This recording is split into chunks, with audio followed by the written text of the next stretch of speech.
There is a piece of cloth at the center of Victorian life, and it is not a corset or a collar. It is a plain linen undershift, worn against the skin, seen by nobody. A historian named Ruth Goodman went 4 months without washing her body in water. No bath, no basin, linen and friction instead. Then she asked people whether she smelled. The answer is not the one you expect. Start with the tax.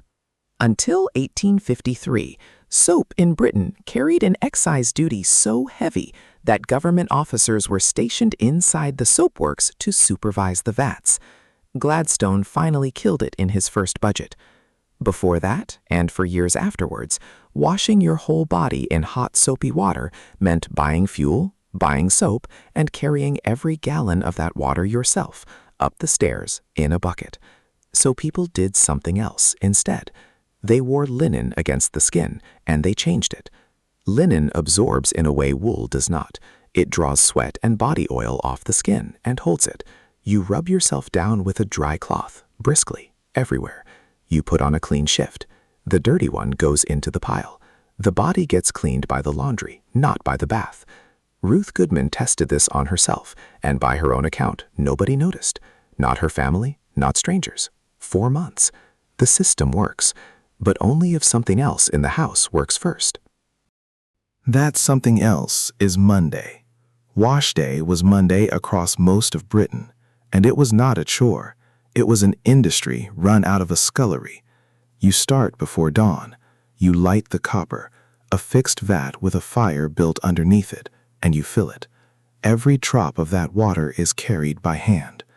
When Ruth Goodman ran a full Victorian wash day for a BBC series, she counted the buckets she shifted across the day. 58. Then the dolly. A dolly is a wooden stool on a long handle, and you plunge and twist it through boiling laundry for the better part of an hour per load, standing in steam. Then rinsing. Then blue, because a trace of blue is what makes white look white.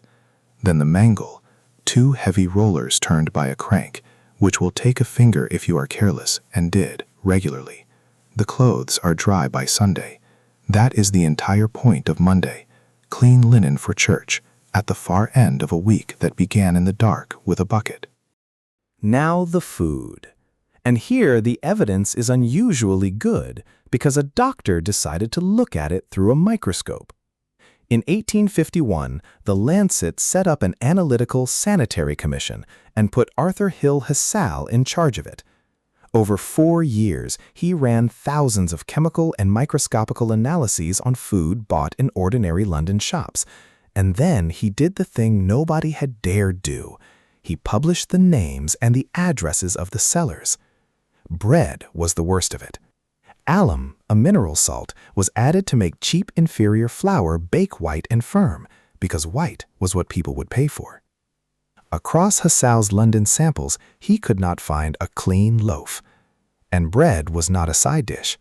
When Dr. Edward Smith surveyed the diets of the poorest laboring families for the Privy Council in 1863, he found men eating over 2 pounds of bread a day and tea in 99 households out of every 100. Bread and tea, that was the base of the pyramid. And someone was putting rock in it. Here is the statistic you have seen, and here is what it actually means. In 1842, Edwin Chadwick published his Report on the Sanitary Condition of the Laboring Population, and inside it sat a table of average age at death, broken down by class and by town. Liverpool, gentry and professional persons, 35. Tradesmen, 22. Laborers, mechanics, and servants, 15. 15. You have seen that number on a documentary caption, and it is real, and it does not mean what it sounds like. It is an average age at death, not a life expectancy for an adult. Liverpool was burying enormous numbers of infants, and every dead 1-year-old drags that average down hard. A Liverpool laborer who made it to 20 was not living on borrowed weeks. He had a reasonable chance of 40 or 50. Chadwick's statistical methods were attacked in his own lifetime, and historians still argue about them. The honest version is less lurid, and somehow worse.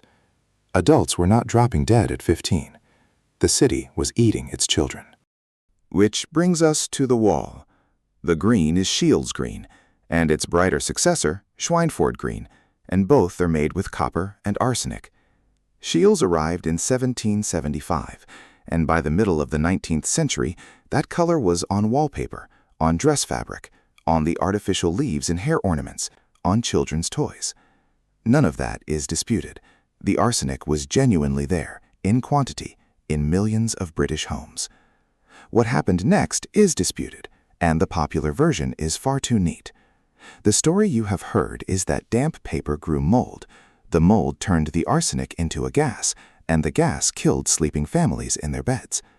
It has a famous case attached to it. 4 children in Limehouse, 1862, dead in one room, and a public outcry that followed. But in 2005, 2 chemists, William Cullen and Ronald Bentley, published a paper arguing that the gas in question, trimethylarsine, is far too weakly toxic to have killed anybody and would barely have been produced in the first place. So what was making people ill? Probably the dullest answer available: dust. Loose pigment. Green powder rubbing off a wall onto hands, onto a toy, onto food. Arsenic swallowed rather than breathed. Less cinematic, better supported. And if that is what a wall could do by accident, consider what a wage could do on purpose. Bryant and May opened a match factory in Bow, in East London, in 1861. It began with red phosphorus, which is comparatively safe, then moved to white phosphorus, which is not, because white phosphorus makes a match that will strike on anything.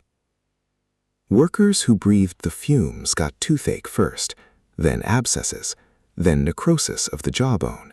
The disease was called phossy jaw.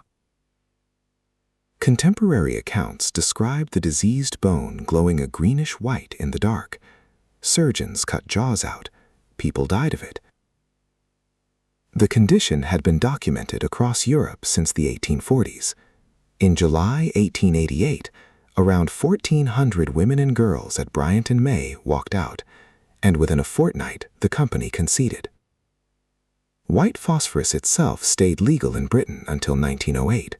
6 decades of knowing exactly what it did. 6 decades of using it anyway. There is a hard limit to what any of this can tell you, and Ruth Goodman is the first person to say so. She can wear the corset, black-lead the range, spend a Monday bent over the copper, and then stop. She has vaccinations. She has antibiotics standing by if the water goes wrong. She knows how the century ends. A scullery made in 1870 had none of those things, and that difference is not a detail. It is the entire weight of the experience. Experimental history can tell you what a task felt like in the shoulders and the lower back. It cannot tell you what it felt like to have no exit from it. What it does deliver, reliably, is competence. The people we file away as ordinary Victorians knew how to hold a fire at a working temperature for 12 hours, how to lift a stain with lye and sunlight, how to judge a loaf by the weight of it in the hand. Enormous skill, held by people whose names are written down nowhere. And that linen shift changed daily, quietly carrying the dirt away. If you want to test one piece of this yourself, the linen is the cheapest experiment in history.